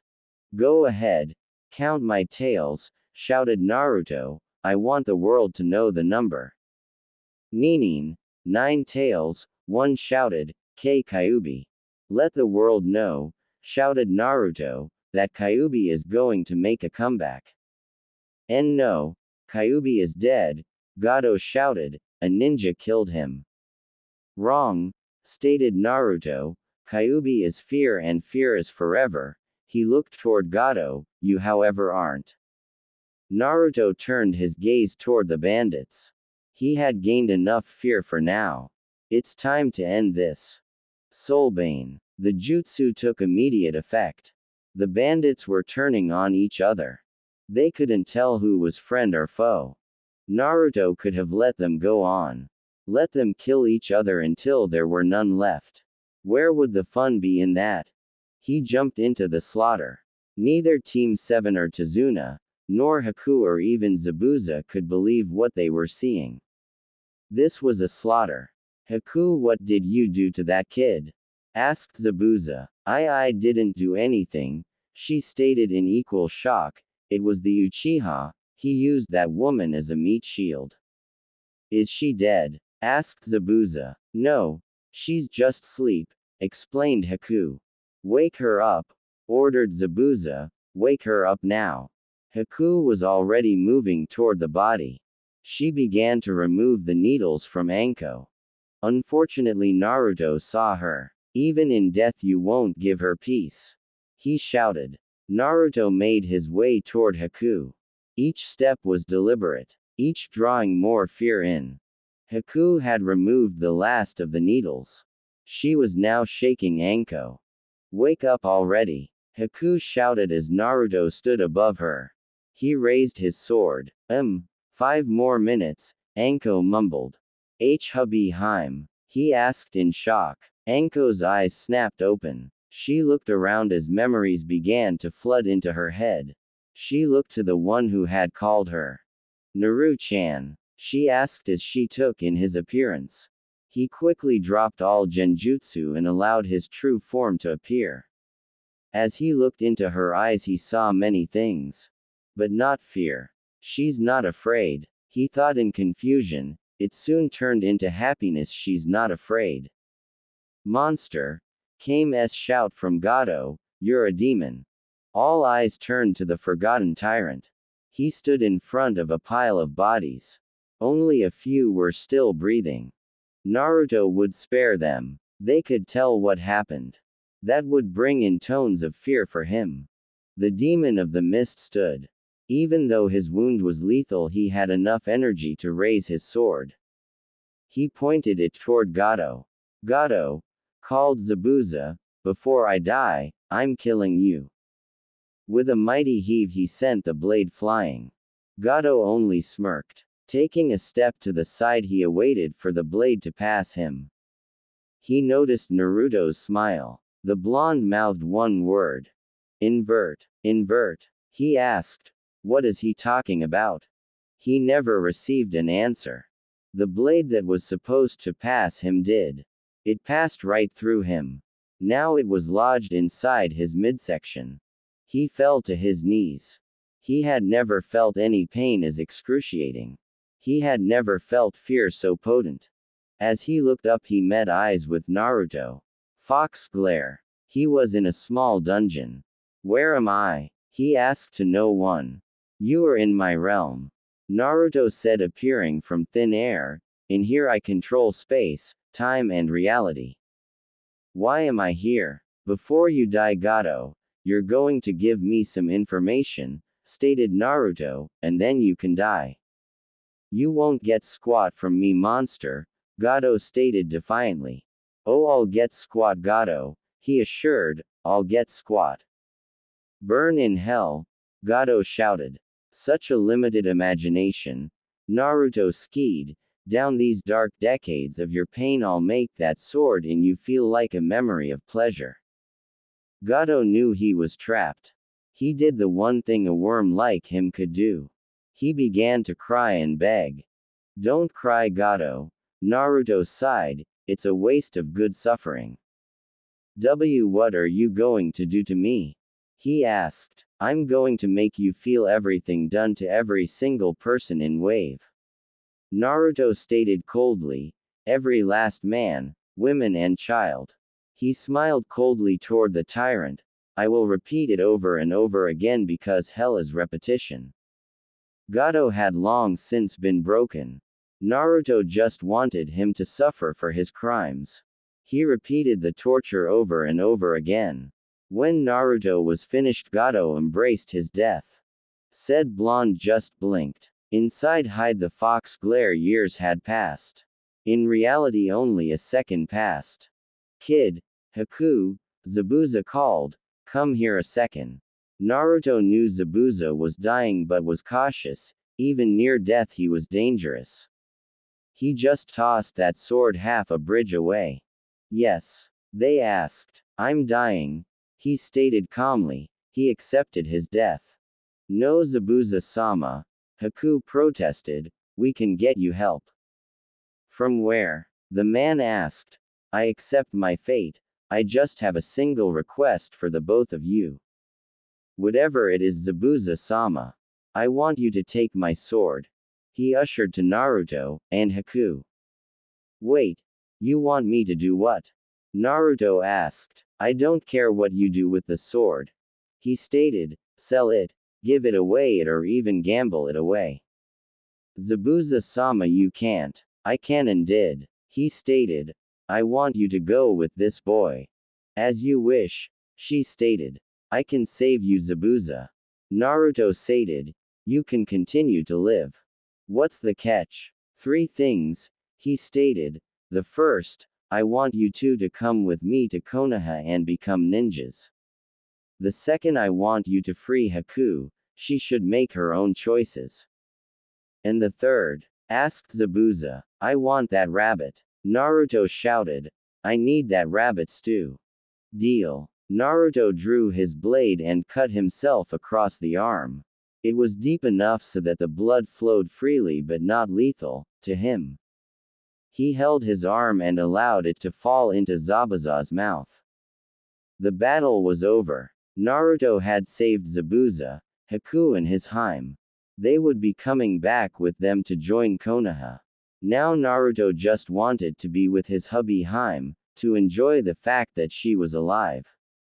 Naruto, Anko asked in his arms, what are you thinking about? There was however one problem. I killed them, he stated. I just killed every last one of those bandits. The guilt of their first kill. Naruto, she spoke, I know exactly how you feel, everyone has it after their first kill. Although so few ninja have ever killed on such a large scale. Did they enjoy it? He asked tonelessly. Anko had no answer. The only one she could think of was her sensei. There has to be an explanation. I know for a fact that Naruto isn't a monster. Naruto, I heard that you used technique after I was knocked, she stated. It was a genjutsu that I learned from. He hesitated. He never told them, from the Kyuubi. He felt her tense in his arms. He could feel a bit of nervousness creep deep into her. He did not enjoy it. What does it do? She asked. It has 3 stages, he explained. The first traps them in a paralysis of fear. The second is more potent, it freezes the victim's lungs. And the third? She asked. When used on a user, it increases them to their maximum potential. He stated, it allows me to use kitsune illusions and other genjutsu without restraints. That's it? She asked, losing hope. It helps in my merge with Kyuubi, he trailed off. That was the answer. He wasn't a monster. Naruto, that jutsu practically turns you into a new Kyuubi, she stated. I don't want you to use unless necessary. Okay. He agreed. He would have agreed to anything at that moment. A thought occurred. Did someone ever free Sakura from that genjutsu? Who cares? She asked. Bridge. Citizens of Wave, shouted Tazuna. The bridge is complete. Cheers flowed from every citizen. They were directed to the one standing by Tazuna. What will you name it? Asked one citizen. How about we name it after the true hero? He asked. How about the Great Naruto Bridge? Sasuke, who had stepped forward, expecting the glory, stood in disbelief. They want to name it after the Dobi. Over me, and Uchiha. Hey, you shouldn't name it after that baka. Shouted Sakura. You should name it after Sasuke-kun, he's much better. I will not name the Bridge of Our Hope after that traitor. Spat Tazuna. He heard what happened. Your Uchiha isn't nearly as great as Naru-chan, chided Anko. This got shouts of protest from Sakura. Tazuna, spoke Kakashi from his book, it would seem that you're playing favorites, that wouldn't be fair. That is the pot calling the kettle black, everyone, though, it would be better to name it something else. Who likes the name I gave? Asked Tazuna to the citizens. His answer was an ocean of cheers from the citizens. The name stays, he stated to Kakashi. Let's go. They made their way back to the village hidden in the leaves. Hokage office. Hiruzen wasn't one to be shocked. When you've lived as a ninja as long as him, you learn to cope. He was called the god of shinobi, the professor, the strongest, leaf shinobi. He has served in the great wars and led them victory. He has trained the Sannin, each cage level shinobi. That means nothing with Naruto. It was his first C-ranked mission. He was supposed to protect a bridge builder from bandits. He somehow ended up overthrowing a tyrant. Becoming a symbol of hope. Getting a bridge named after him. Bringing home an A-ranked rogue and a mystery ninja. It's my fault for expecting something normal in my profession, he thought, or just when Naruto is involved. Hokage-sama, I believe Naruto should be punished for his. I demand the Dobi give me his. Such a baka. Oh Sasuke-kun. After getting several different types of mission briefs, the Hokage felt a headache growing. It all seemed to be centered around Naruto, that much he could tell. Hokage-sama, I believe I know a solution, stated Anko over the racket. Upon arrival of Wave, Naruto performed a genjutsu that allowed me to see what happened. I believe it would be well suited for now. I want all but Naruto to leave, ordered the Hokage. I deserve to know what the Dobi is going to hear, stated the Uchiha. Anko. On it, Hokage-sama, she stated. Striking shadow snakes. Grabbing the arrogant child, she dragged him out. Once they were alone, the Hokage began pulling out his sake. He had a feeling that he would need it. Okay, show me this jutsu, he ordered. Flashback jutsu. Now he had answer and an even bigger headache. Naruto showed almost everything from leaving the village to the bridge. What he left out was that he owned every dime Gato stole. He was trained by Kyuubi and that he feeds on fear. Let me get this straight, spoke the Hokage. You went on a mission obviously outside your rank. Way outside, stated Naruto. You blackmailed your sensei. He's a hypocrite. You fought a missing A-ranked ninja. I held him off. Yeah. You sent courage through a bunch of hopeless bridge builders. We needed the mission to be completed. You then killed near 200 bandits. That one had him a little worried. I can't take all the credit for that one, Naruto stated. I made most of the bandits kill each other. You also say that your new appearance is because of you drawing on so much of the fox's chakra. Yep. You know I don't believe that last part, but I won't press on the matter, he stated, knowing the headache wasn't worth it. You will have to wear a henge so you don't cause an uproar. I know, he sighed. It would have been too easy just to have the disguise break like that. I'll do my best to keep the council off your back, he stated, but it won't be too long. Thanks, old man. You then turned said missing ninjas into your friends. They're more of an ally right now. The Hokage and the hidden Anbu stared at the blonde. And now you want them to be shinobi of the hidden leaf. Yes. The wizened leader stared at his surrogate grandchild. It seemed the kid was a crazy magnet. Why couldn't he have had a normal mission? Were the thoughts of the village leader and several hidden Anbu. Fine. Zabuza will need a few months under Anbu watch, but Haku can start immediately. Can I have another mission? Get out, he ordered. Ichiraku ramen stand. Hey Ayame ne-chan. Naruto greeted. Old man, I need some ramen. Coming right up, Naruto, he called. Hey Dobi. He heard an all too familiar voice call. I demand you give me that sword. For the last time, Tem, he stated. I'm not giving you my sword. He turned. Why do you want it anyway? You don't even practice kenjutsu. Know that it was how you did those things in Wave, he stated. Yeah, baka, shouted Sakura. If it wasn't for that sword, you would be nothing, even with that training you're getting. You think that I get it from my sword? He laughed. Tem, howler monkey, he called. I get my skill from hard work.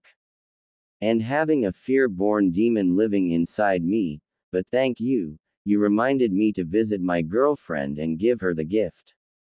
Order up, Tuki called. Right after ramen, Naruto happily ate his ramen. He had hoped if he ignored the two of them then they would leave. No such luck. Baka, you give Sasuke-kun what he wants now, ordered Sakura. Why don't you two just sit down, shut up and eat some ramen? Naruto shouted, it might make you two less irritating. Ramen can only do so much. I don't want any of that piss-flavored noodle, stated the Uchiha as another bowl was placed by Naruto. You shouldn't insult the ramen, Tem, stated Naruto coldly. It could get upset and upset ramen is bad for you. Who cares how the ramen feels? He should have taken the advice. Before Sasuke could finish his insult, the ramen attacked. The noodles stretched around the Uchiha and began constricting him. The bowl swung toward him and covered his face as the broth began drowning him. Sasuke-kun, Sakura cried, Naruto, you called of that filthy. The bull jumped to her. Well, time to go. I wonder how my Heims are doing. Using his sensor abilities, it was a breeze to find them. Better get them something. Yamanaka Flower Shop. Welcome to Yamabaka. What are you doing here? Asked Ino. I just want to buy some flowers and I'll be on my way. He stated. Do you know how much trouble you put me in with Daddy? She asked, ignoring his statement, and continued ranting, it's like a blonde Sakura. I kind of don't care, just give me my flowers. A lot, she shouted. It's all yo. Hey Ino. He cut her off. This is what got you in trouble last time, he stated. Do you want me to tell your father how you treat customers? He began raising his blindfold, or I could punish you myself. That won't be necessary, Uzumaki-san, called Inoichi. I don't know what you're about to do, but please don't. Flowers please, Yamanaka-san, Naruto said to Inoichi, and I'll go away. What kind? The clan head asked. Do you have a one-of-a-kind somewhere around here? Of course we do, Baka. Ino shouted. We have. Ino. Inoichi shouted in disapproval. Right this way, sir. He turned to his customer. We have a small array of foreign flowers. Because of the customer service you received, he sent a disapproving look toward his daughter. You will be getting a large discount from my daughter pay. But Daddy, the look in his eyes told him to be silent. After Naruto paid, he left. Not this time, Naruto, all revenge. Kurenai. He found Kurenai inside of a food stand. She was with Asuma, who was smoking, much to her annoyance. Well, he already knows we're dating and the others won't care. Still, I had better not draw too much attention. Hey Kurenai-chan, he greeted. Hello Naruto-kun, she greeted back. You remember my friend Asuma? She asked, hoping Asuma caught the message. Hello Asuma-san, Naruto greeted. How discover mo. And when I Eve you will love me, the blonde stated, then you will hate me again. I hear you had your first C-ranked mission, Naruto-kun. Kurenai asked. How was it? I have some gifts for you. He stated, reaching into his pockets. I hate this henge, it's easier to just steal stuff. I got my C-ranked mission pay, so I brought you all something. Finally finding what he was looking for, he handed her two things. The first, a bouquet of desert roses, and the second, an all-expense-paid trip to the Leaf Lotus. She shouted. Naruto, how did you get this? The Leaf Lotus was the most expensive salon. They did everything from massages to nails and hair. Everyone who went there felt as if they bloomed twice. This would cost more than a C-rank mission. I collected a few bounties, he stated. It actually came from Gato, but let's just keep that a secret for now. Naruto, she smiled, you really know how to treat a lady. She sent a glare to Asuma, who looked away. I need to find the others, bye. With a quick kiss he was off to his next Heim. Kurenai. Be quiet Asuma, she ordered, just eat your steak. Steak. He was eating dumplings. Looking down toward his plate he saw a perfect T-bone. I think I love that kid. He took the first bite. It was cooked just the way he liked it, perfection. He could taste the flavor and feel all of the maggots in his mouth. Wait a second. A second later he was emptying his stomach all over the floor. I think I hate that kid. Want me to kiss it better?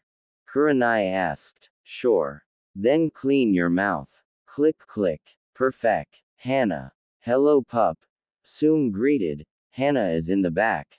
Thanks Soom-chan. Heading around back, Naruto saw her training with the triplets. Hello Naruto-kun, she greeted. Hello Inuheim. He pulled out a scroll. I have some things for you. I hope there's something nice. Hana stated. She knew it would be. They're coming from Naruto-kun after all. When she unsealed it, what she saw surprised her. Inside were the gauntlets from both of the demon brothers. They were in perfect condition. Naruto, these are amazing, she stated. Where did you get them? Dumb question, she thought, kicking herself. I had a crazy C-rank mission. He stated. It's the same for the second gift. He handed it to her, an all-expense-paid trip to the Leaf Lotus. I'd love to hear all about it, she stated. How about you stay the night and tell me all about it? She used her most seductive voice. Then we can. No. Came several shouts from the distance. The Inuzuka family was starting to appear and surround them. They were giving hateful looks to the blonde host. The one glaring the hardest was Kiba, Hana's younger brother and Naruto's old foe. He stepped forward and spoke. All member of the Inuzuka, I ask you, he shouted, do you enjoy your sleep? Do you enjoy your peace? Yes. They answered as one. Then we must keep that Dobi from sleeping with my sister, Kiba shouted, or we'll never get any sleep. Attack. Someone shouted. Run pup. Run. Soom shouted. I need you alive to give me my grand pups. She really wanted those grand pups. Shunshin. Darn it. Kiba shouted, after him. Yugao. Naruto simply walked by a tree and stood by the bench by it. It was a nice day, but he had to move. Setting down a scroll, he continued on his way. He didn't look back as a hand stretched from concealment and grabbed the scroll. He didn't look back when he heard the gasp of surprise. Looks like someone likes the sword I got her. Thank you, dead bandit with good taste. During his rage, he had found a beautiful sword but knew that he would never wield it. He didn't look back when he heard the feminine squeal. It looks like someone loves her spa trip. Click. Anko. And that is how a kunoichi seduces a man, stated Anko. Anko. I just asked you how you were and where you've been, stated an annoyed Iruka. Now you've traumatized my female students long before they need to be.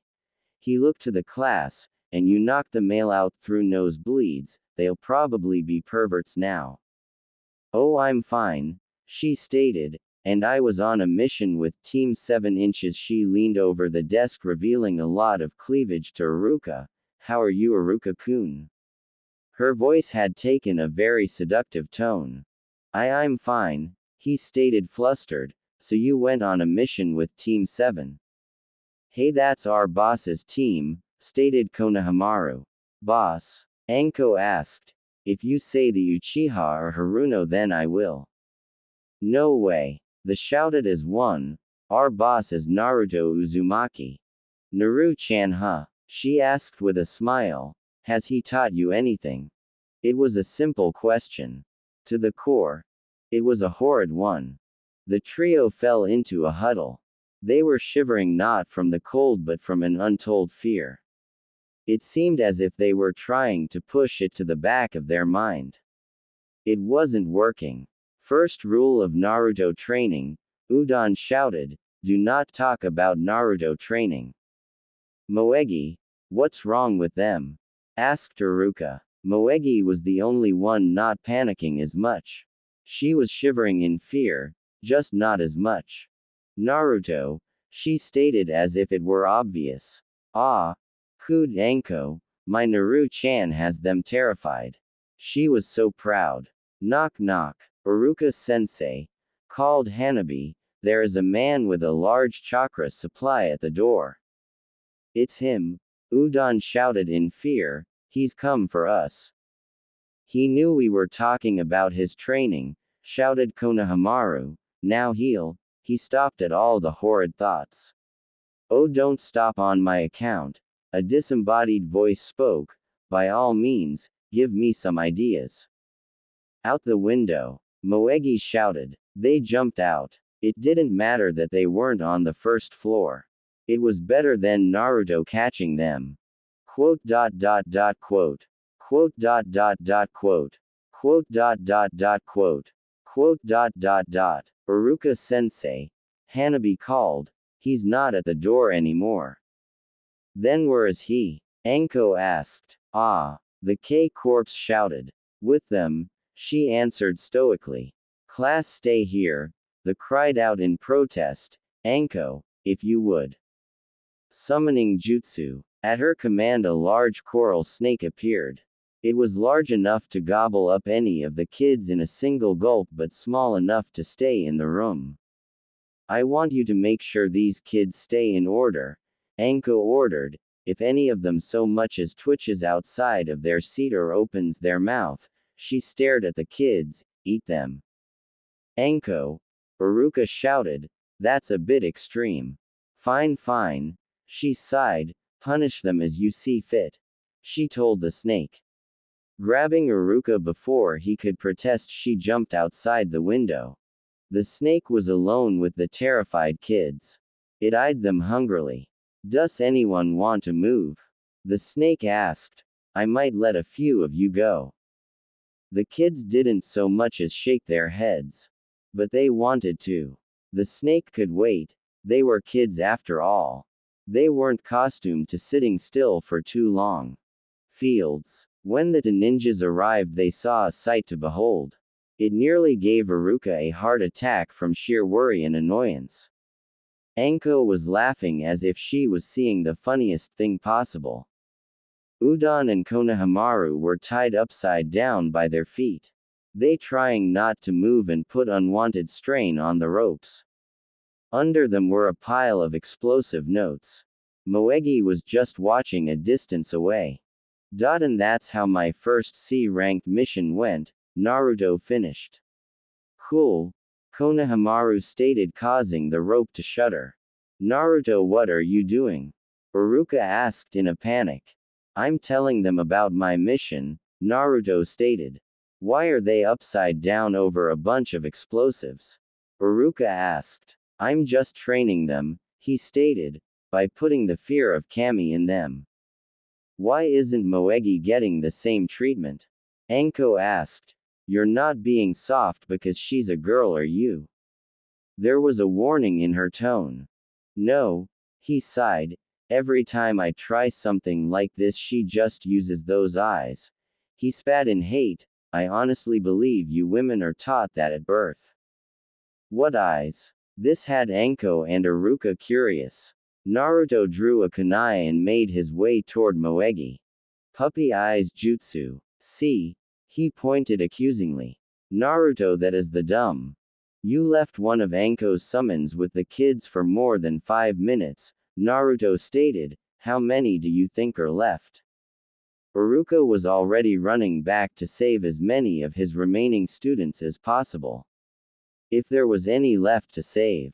He's such a worry wart, Anko stated. So what are you doing here, Naru-chan? Anko asked. I came to give you this, what he had given his other Heims. Anko squealed in delight. She looked for Naruto but saw nothing. All that was left were a few flower petals in his place. She was impressed. Can't wait to tell the girls about the mission. Wait, someone cut us down, shouted Udon. I have a better idea. Anko laughed. How about I help in your training? What? They didn't like her smile. It was too much like Naruto's. While you're upside down, I want you to. She drew a kunai, dodge. Chunin exams. It hasn't been much time since his mission to Wave. He's had to deal with his team very little since then. Naruto would show up for a mission and then go off training. He would train with his Heims like usual. When he wasn't with them, he was with Team 9, minus Neji. Unknown to both Team 7, 9 and his Heims, he often trained alone. He wanted them to be proud of him. He's taken to learning the silent killing from Zabuza. He progressed greatly with the stealth skills he built over the years. Zabuza would consider him a prodigy if Naruto didn't hate the title. That didn't mean he didn't have to deal with them. Sasuke would demand fights, his secrets, his weapons and his power. He was usually ignored, which made things worse. Sakura was a usual lapdog to the Uchiha, making no effort to become better. Kakashi, he refused to call him sensei, usually allowed them to have their way and scolded Naruto for antagonizing his team. His skill has progressed regularly, for Naruto. Whatever passes as regular for Naruto is what happened. He wasn't Chunin level yet. He could, however, give any Chunin a run for their money. He was so skilled that the Hokage was confident enough to give him small solo missions. His Heims or Zabuza would even take him on the more dangerous missions. Now here he was, enjoying his ramen. He decided to enjoy the 2 hours it took for Kakashi to arrive. It gave Naruto more time away from Team 7. There was just one pest left. Actually, make that 3. Udon, Naruto called, "You're the smart one, right?" He asked no one in particular. "If I have to tell you 3 rocks aren't square one more time," he let the threat hang. "Ha ha, so you saw through our disguise, Konohamaru asked. "I expected nothing less from you." Naruto noticed smoke rise before their disguise blew up. From the explosion the young trio jumped out and each took a pose. Before they could say or do anything, Naruto spoke up. "If you do that intro, then I'll get Anko to watch your class again." We weren't going to do that. He lied, were we? His friends said nothing. "What are you 3 doing?" he asked blankly. "You're supposed to be at the academy." "We broke out." Moegi cheered. "You could teach us real stuff, not that boring stuff." "And you promised to play ninja with us today, boss," Konohamaru stated. "A ninja playing ninja, huh?"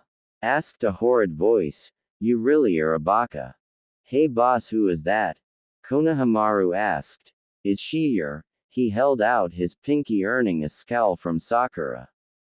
"Konohamaru," Naruto started, "do you like having your mind unbroken by horrid vision that would forever haunt you, nightmares eating at your very will?" "Why, yes. Then don't associate me as being in a relationship with Pinky over there," he stated, pointing to Sakura. "I'm stuck with her as my teammate and nothing more." This angered said Pinky. This also hurt her. She didn't know when, but Naruto just seemed to drop her and move on. It made her miss the boy that followed her like a lost puppy. Now he was someone who else that scared her. Then it was back to anger. "What do you mean, baka?" Sakura asked. "You think you're too good for me. I don't mean to brag, but my girlfriends aren't bad, mother." "Hush your mouth," the K-Core shouted. "I'm just talking 'bout my Heims. We can dig it." "So if Forehead isn't your girlfriend, who is?" Moegi asked. "Watch your mouth if you know what's good for you," Sakura threatened. "We can take you," Konohamaru stated. It was true. Even without Naruto training them, they could take her. Easily. They were 8 years old. "Easy," Udon tried to reason. "Why don't we calm down and go get some ramen?" "I don't want that filth," Sakura shouted. "You should not have insulted the ramen," Naruto stated, turning. He grabbed the kids and ran.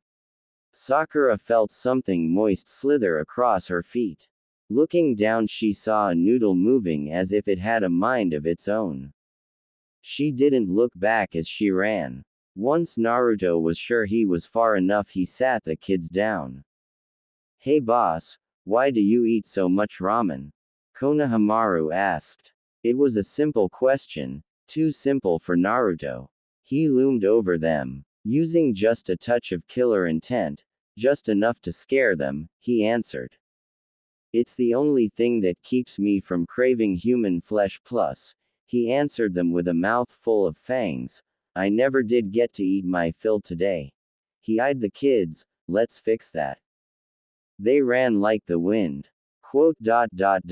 I was just going to ask if they wanted to eat some with me, he said as he stood alone. Ouch! That hurt you, little brat, a gruff voice stated. I need to teach you a lesson. Naruto happened to come around the corner just as the threat was made. What he saw was two sand ninja. He decided to watch and see what happened. Kankuro, stop! A more feminine voice shouted. What if he shows up? Don't worry, Tamari, Kankuro stated. We have nothing to fear.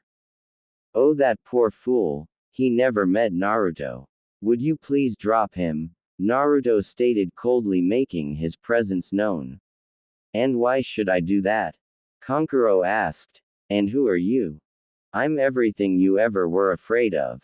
Naruto stated. Ha ha ha. Kankuro laughed. You're nothing. He hated this form. He couldn't gather any fear through intimidation. Naruto raised his blindfold and looked Kankuro and Tamari in the eyes. I think it's time I put the squeeze on you. From nowhere, two giant snakes appeared. One latched onto Kankuro and began to squeeze him tightly. He was already turning blue. The second grabbed Tamari. Unlike Kankuro, it was merely restraining her. And you should have dropped him, because I don't think your friend in the tree would be upset if you hurt the Hokage's grandson. Naruto stated. Also, Sasuke, you might want to dodge. Sasuke had been waiting in the tree for a moment to show Naruto up. The Uchiha learned that Naruto knew when danger was near. When he said dodge, it meant you dodge or die. Gaara, Kankuro called. I can explain. Shut up, Kankuro, Gaara ordered, or I'll kill you. Naruto stared at Gaara. He felt the fear radiating off of Kankuro and Tamari from the simple death threat. It frightened them more than Naruto's skeleton hands that were crushing them. You with the blindfold, Gaara addressed Naruto. What is your name? Why do you care about him? He's just a nobody, Sasuke stated, stepping forward. I'm Sasuke Uchiha. Naruto Uzumaki. He answered, irritating Sasuke further. And you are? I am Gaara of the desert, he stated. These are my siblings Tamari and Kankuro. Hello, they greeted. Mother wants your blood. Naruto walked forward toward the now named Gaara. It made Naruto excited. It meant he had a challenge. The stronger and braver the opponent, the more potent the fear. It seemed Gaara had the same opinion. Naruto dropped his henge and drew his sword. He flooded the entire area with fear. Gaara uncorked his sand and flooded the area with demonic killer intent. It almost feels like Kyuubi that made him even more excited. Neither of us could back down from a challenge, Naruto stated. Well, come on, desert punk. Yes, Uzumaki. Gaara gave a crazed smile. You can make me feel alive. Be boss, Konohamaru called. Naruto turned his attention toward his little followers. They were on the ground in a terrified huddle and were having trouble breathing. The fear and killer intent was both crushing and drowning them at the same time. Their eyes constantly shifted between Gaara and Naruto. It seemed they were trying to see who to fear the most. This wasn't something they could handle. Even Sasuke had dropped to one knee. The other two sand ninja were doing a little better, just barely. Sakura was passed out. I'm sorry, I shouldn't have been so careless. Naruto stood over the Konohamaru core, bringing them into a group hug. He relieved the pressure on them by releasing calming aura with his genjutsu. It stopped the pressure from growing, but the damage was done. I forgot you three weren't ready for something like this. Using Shunshin, he took them to his private land. It wasn't the nearest or emptiest training ground, but it was the safest. Now he was sure that they would be okay in their vulnerable state. Looking down, he saw that they were covered in cold sweat. Their eyes were glazed over in a daze, but even then they wouldn't meet his. He removed his jacket and layered it with his strongest calming genjutsu. As he laid it across he called his foxes. Bet you all forgot them. Be honest, they would protect them with the training Hana gave them. As he turned to leave, he felt Moegi grab his red shirt. Be careful, Konohamaru whispered.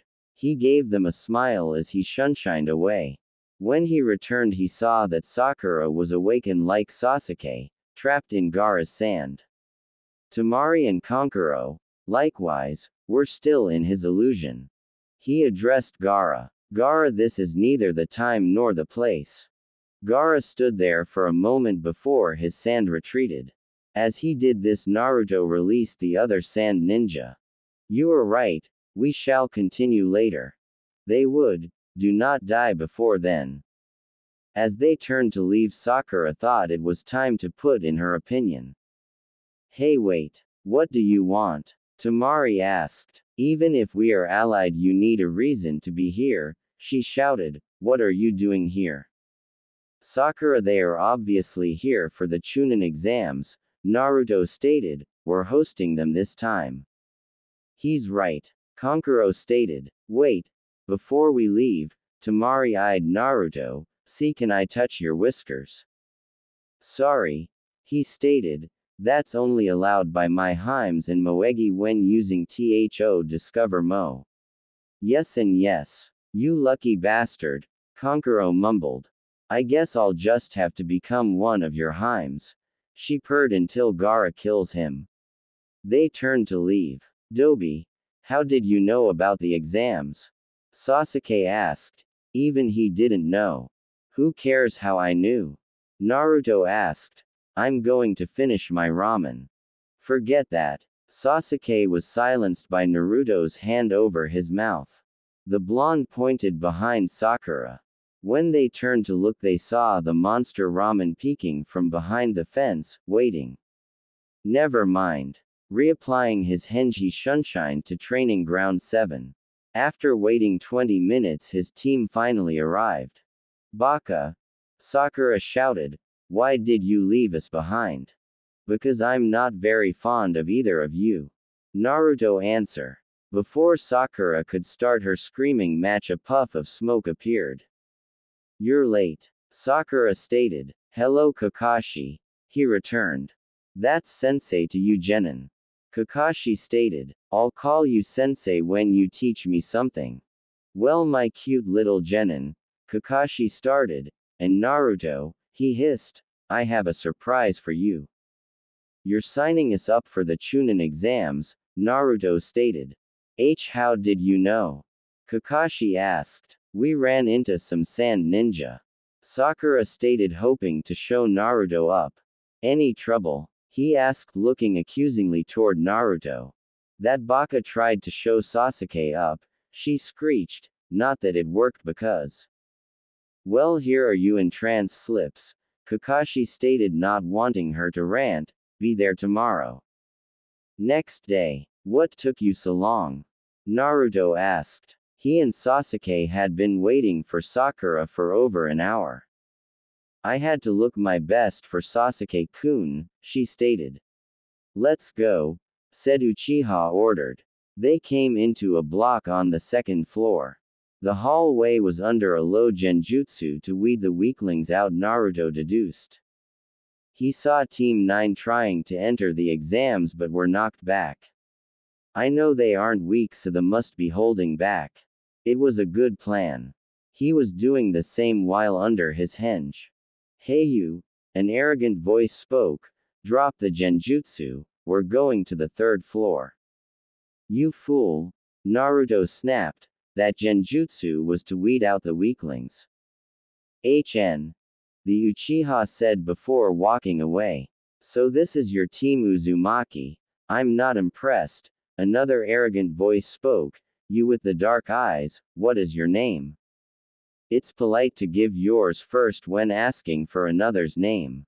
Sasuke spoke. The two arrogant boys had a stare off. Without any warning, they made attempted kick toward each other. I repeat, attempted. Lee stopped both kicks from connecting with his bare hands. Yosh. The green-clad ninja shouted, "We must save our flames of youth for when we need it." "Hey Lee," Naruto greeted. "Ten, you two seem to be doing well." "We are," Lee answered before turning to Sakura. "You are Sakura Haruno, yes? Please go on a date with me, I will protect you with my life." "No way," she shouted. "You are too weird." Lee does not give up easily and was not to be denied. Lee stepped toward Sakura. He eyed her with such intensity that it made her nervous.